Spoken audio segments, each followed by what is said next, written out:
नमस्कार दोस्तों, स्वागत है आपका हमारे YouTube चैनल पूजा सेवन स्टोरीज में। जय श्री कृष्ण। प्रिय साधक, जब ईश्वर किसी आत्मा को एक विशेष उद्देश्य के लिए चुनते हैं तो उनका मार्ग फूलों की सेज नहीं बल्कि कांटों भरी पगडंडी बन जाता है। अक्सर हम ईश्वर की कृपा का अर्थ सुख सुविधाओं से लगाते हैं, लेकिन वास्तविकता इसके विपरीत है। जिसे ब्रह्मांड ने किसी बड़े बदलाव के लिए चुना है, उसे ऐसी 7 कठिन परीक्षाओं और दुखों से गुजरना पड़ता है जिन्हें सहना हर किसी के सामर्थ्य की बात नहीं होती।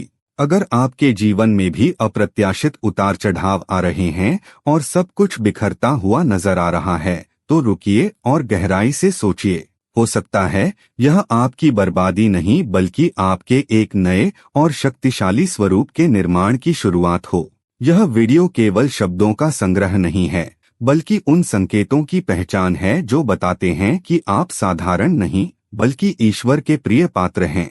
इस यात्रा का अंतिम पड़ाव आपको भीतर तक झकझोर देगा, इसलिए अंत तक बने रहना अनिवार्य है। यदि आप भी उस परम सत्ता की न्यायप्रियता और उनकी योजना पर अटूट विश्वास रखते हैं तो अपनी उपस्थिति दर्ज कराएं।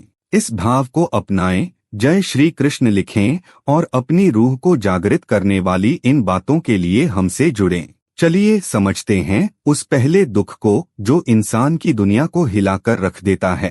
पहला संकेत, सब कुछ अचानक छीन जाना। जब ब्रह्मांड किसी व्यक्ति को एक महान उद्देश्य के लिए तैयार करता है तो वह सबसे पहले उसके जीवन की उन तमाम झूठी दीवारों को गिरा देता है जिन्हें उसने सुरक्षा समझकर बनाया था। परमहंस योगानंद जी के अनुसार यह कोई दंड नहीं बल्कि एक शुद्धिकरण की प्रक्रिया है। जब तक इंसान अपने बनाए हुए सीमित दायरे, नकली रिश्तों और सुरक्षित कंफर्ट जोन के सहारे जीता रहता है, वह कभी अपनी असीमित आंतरिक शक्ति को पहचान ही नहीं पाता।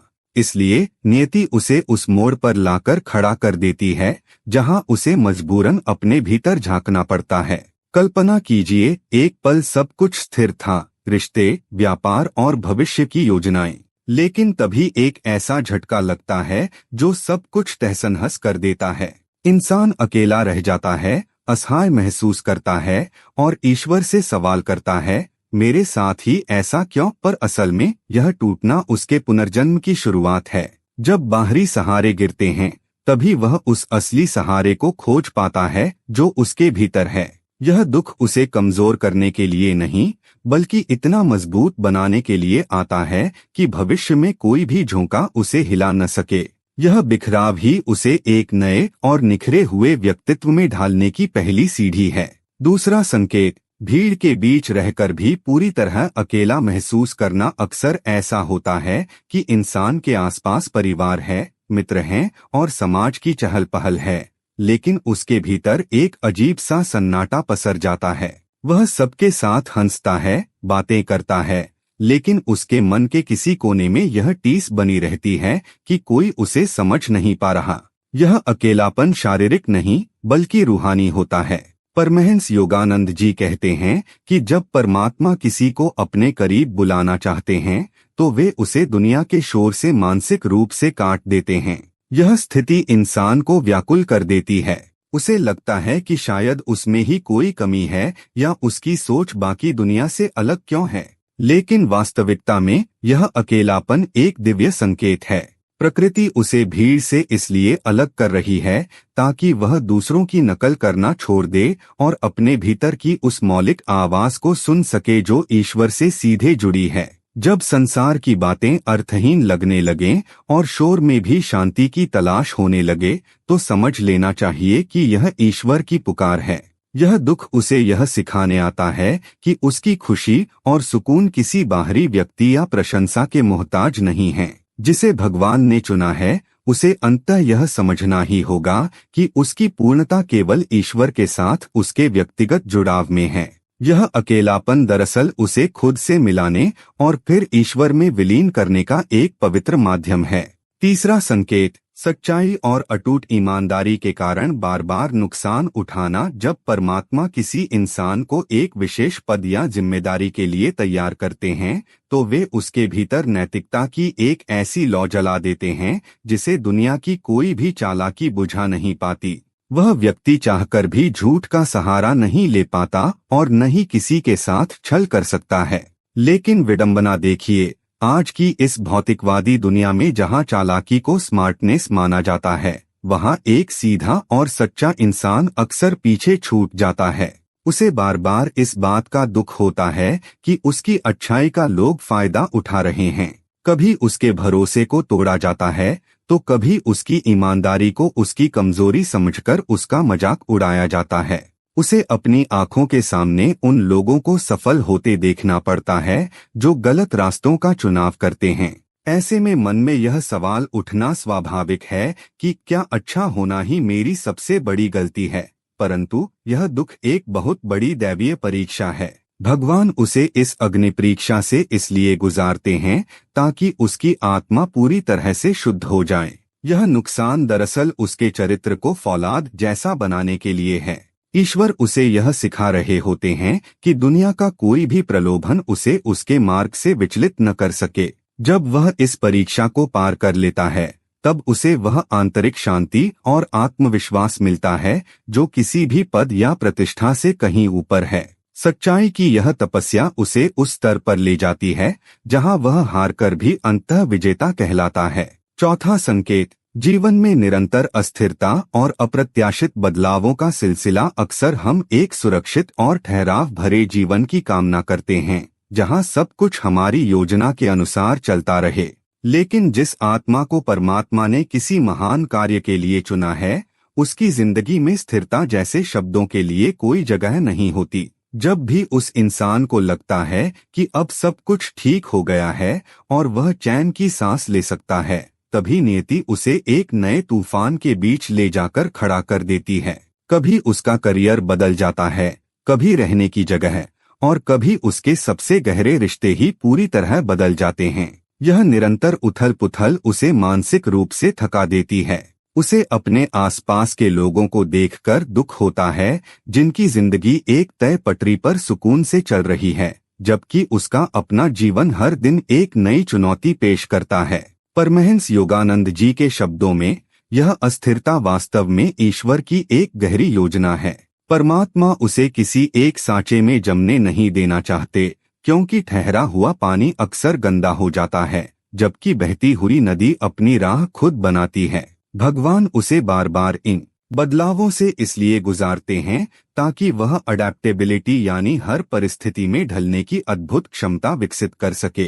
यह दुख उसे यह सिखाने आता है कि दुनिया में कुछ भी स्थायी नहीं है और उसकी असली सुरक्षा बाहरी परिस्थितियों में नहीं बल्कि उसके भीतर की अटूट इच्छा शक्ति में है। जब इंसान हर बार बिखर कर फिर से शून्य से शुरुआत करना सीख जाता है तो वह इतना निडर हो जाता है कि भविष्य का कोई भी अनजाना डर उसे रोक नहीं पाता। यह अस्थिरता दरअसल उसे एक ऐसे योद्धा के रूप में तैयार करती है जो दुनिया के किसी भी बदलाव को मुस्कुराकर गले लगा सके। पांचवा संकेत, अपने ही प्रियजनों द्वारा गलत समझा जाना और उनसे वैचारिक दूरी पैदा हो जाना। इंसान के लिए सबसे बड़ा संबल उसका परिवार और उसके करीबी मित्र होते हैं, लेकिन जब भगवान किसी को एक विशेष मार्ग पर ले जाना चाहते हैं तो अक्सर उनके और उनके अपनों के बीच एक अदृश्य दीवार खड़ी हो जाती है। जैसे जैसे उस व्यक्ति की चेतना जागृत होती है और उसका नजरिया गहरा होता है, वह जीवन को एक अलग दृष्टिकोण से देखने लगता है। परिणाम यह होता है कि उसके विचार उसके अपनों को अजीब या गलत लगने लगते हैं। यह दुख बहुत गहरा होता है क्योंकि इसमें दर्द किसी दुश्मन से नहीं बल्कि उन लोगों से मिलता है जिनसे उसे समझने की सबसे ज्यादा उम्मीद होती है। कभी उसका मजाक उड़ाया जाता है तो कभी उसे बदल गया है कहकर अकेला छोड़ दिया जाता है। वह खुद को सही साबित करने के लिए संघर्ष करता है, लेकिन कोई उसकी रूह की पुकार को सुन नहीं पाता। सच्चाई यह है कि यह दूरी एक दैवीय आवश्यकता है। परमात्मा उसे लोगों की अपेक्षाओं के बोझ से मुक्त करना चाहते हैं। जब तक वह अपनों की राय और उनकी स्वीकृति के मोह में बंधा रहेगा, वह कभी उस सर्वोच्च लक्ष्य को प्राप्त नहीं कर पाएगा जिसके लिए उसका जन्म हुआ है। यह दुख उसे यह सिखाता है कि उसकी यात्रा नितांत व्यक्तिगत है और उसे अपने सत्य पर बिना किसी सहारे के खड़ा होना होगा। जब वह इस भावनात्मक अकेलेपन को स्वीकार कर लेता है तब वह सच में स्वतंत्र हो जाता है और समझ जाता है कि जो अंत तक साथ रहता है वह केवल ईश्वर है। छठा संकेत, वह है भीतर उठने वाली एक अंतहीन बेचैनी और कुछ बहुत बड़ा होने का गहरा एहसास। अक्सर जिसे परमात्मा ने चुना होता है उसका जीवन बाहर से देखने में बिल्कुल सामान्य लग सकता है। उसके पास सुख सुविधाएं हो सकती हैं, एक स्थिर नौकरी हो सकती है और समाज में सम्मान भी हो सकता है, लेकिन उसके हृदय के किसी कोने में एक अजीब सी हलचल हमेशा बनी रहती है। उसे बार बार यह महसूस होता है कि वह इस साधारण जीवन के लिए नहीं बना है, जैसे कोई अदृश्य शक्ति उसे किसी अज्ञात दिशा की ओर पुकार रही हो। वह कोशिश करता है कि वह भी दुनिया के बाकी लोगों की तरह छोटी छोटी खुशियों में संतुष्ट हो जाए, लेकिन वह संतुष्टि उसे कभी नहीं मिलती। यह बेचैनी उसे रातों को सोने नहीं देती और भीड़ में भी उसे बेचैन रखती है। उसे लगता है कि वह कहीं फंसा हुआ है और उसकी आत्मा की असली मंजिल कहीं और है।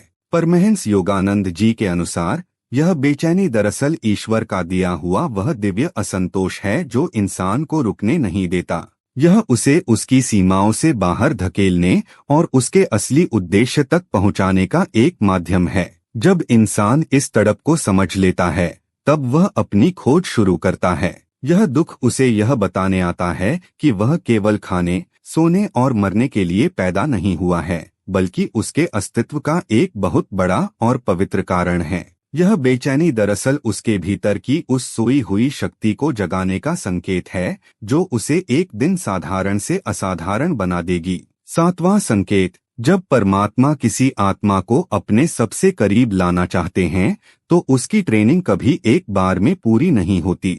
उसे बार बार गिराया जाता है, बार बार तोड़ा जाता है और हर बार जब उसे लगता है कि अब सब ठीक हो गया है तभी एक नई और कठिन चुनौती उसके सामने आ खड़ी होती है। यह सिलसिला इतना लंबा चलता है कि इंसान अंदर से पूरी तरह थक जाता है। वह लहूलुहान होकर ईश्वर से पूछता है, आखिर कब तक? क्या कभी यह संघर्ष थमेगा?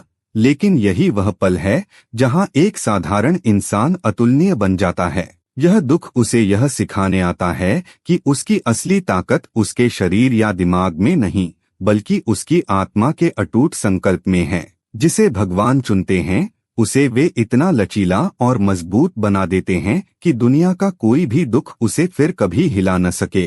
यह अंतिम परीक्षा दरअसल उसे एक ऐसे महायोद्धा के रूप में तराशने की प्रक्रिया है जो दूसरों के लिए रोशनी की किरण बन सके। जब वह हर दर्द और हर हार के बाद भी मुस्कुराकर खड़ा होना सीख जाता है तब वह अपनी उस शक्ति को पहचान लेता है जिसे खुद काल भी नहीं मिटा सकता। यह अंतिम दुख उसे पूरी तरह निखारकर उस परम सत्य से मिला देता है जहां उसे एहसास होता है कि वह अकेला नहीं था। हर बार जब वह गिरा तो ईश्वर ने ही उसे उठाकर फिर से खड़ा किया। यह हार नहीं बल्कि उसकी रूह की सबसे बड़ी जीत है।